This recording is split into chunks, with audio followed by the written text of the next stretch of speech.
Hello ನನ್ನ ಬಳಗದ ಬಂಧುಗಳೇ, ಹೇಗಿದ್ದೀರಿ ಎಲ್ಲರೂ?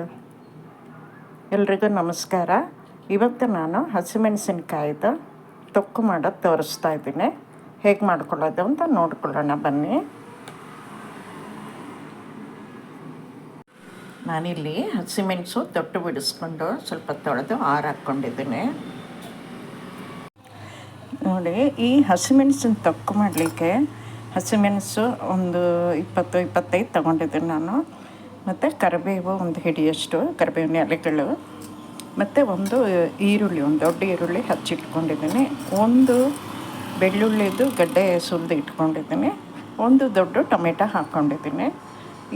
ನೀವು ಹಸಿಮೆಣಸನ್ನು ಈ ತೊಕ್ಕು ಮಾಡಲಿಕ್ಕೆ ಬರೀ ಇಷ್ಟೇ ಸಾಮಾನು ಸಾಕು, ಜೊತೆಗೆ ಉಪ್ಪು ಸ್ವಲ್ಪ ಬೇಕು. ಈಗ ಬಾಣಲೆಗೆ ಒಂದು 100 ಗ್ರಾಮಷ್ಟು ಎಣ್ಣೆ ಹಾಕ್ಕೊಳ್ಬೇಕು. ಈಗ ಮೊದಲು ಹಸಿಮೆಣಸು ಹಾಕ್ಬಿಡ್ಬೇಕು, ಚೆನ್ನಾಗಿ ಕಾಯಬೇಕದು. ಮೆಣಸು ಇಷ್ಟರ ಮಟ್ಟಿಗೆ ಬಾಡಿದೆ. ಈಗ ಬೆಳ್ಳುಳ್ಳಿ ಮತ್ತು ಕರಿಬೇವು ಹಾಕ್ಕೊಂಡಿದ್ದೀನಿ ನಾನು. ಇದನ್ನು ಸ್ವಲ್ಪ ಬಾಡಿಸ್ಬೇಕು. ಬೆಳ್ಳುಳ್ಳಿ ಕೆಂಪಗಾಗಿದೆ. ಈಗ ಈರುಳ್ಳಿ ಹಾಕ್ತಾ ಇದ್ದೀನಿ. ಈರುಳ್ಳಿ ಸ್ವಲ್ಪ ಬಾಡುವಾಗ ಟೊಮೆಟೊ ಹಾಕ್ಕೊಂಡು ಬಾಡಿಸ್ಬೇಕು. ಈಗ ಈರುಳ್ಳಿ ಬಾಡಿದೆ, ಟೊಮೆಟೊ ಹಾಕ್ತಾಯಿದ್ದೀನಿ.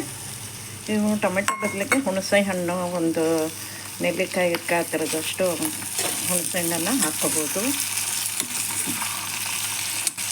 ತೊಳೆದ್ಬಿಟ್ಟು ಹಾಕ್ಕೊಂಡು ಇದಕ್ಕೆ ಹಾಕಿ ಬಾಡಿಸ್ಕೋಬೇಕು. ಈಗ ನೋಡಿ, ಟೊಮೆಟೊನು ಬಾಡಿದೆ. ನಾನು ಸ್ವಲ್ಪ ಉಪ್ಪು ಹಾಕಿ ಬಿಟ್ಟುಬಿಡ್ತೀನಿ. ಇದು ಚೆನ್ನಾಗಿ ಆರಬೇಕು. ಆರಿದ್ಮೇಲೆ ಮಿಕ್ಸಿಗೆ ಹಾಕಿ ರುಬ್ಕೋಬೇಕು.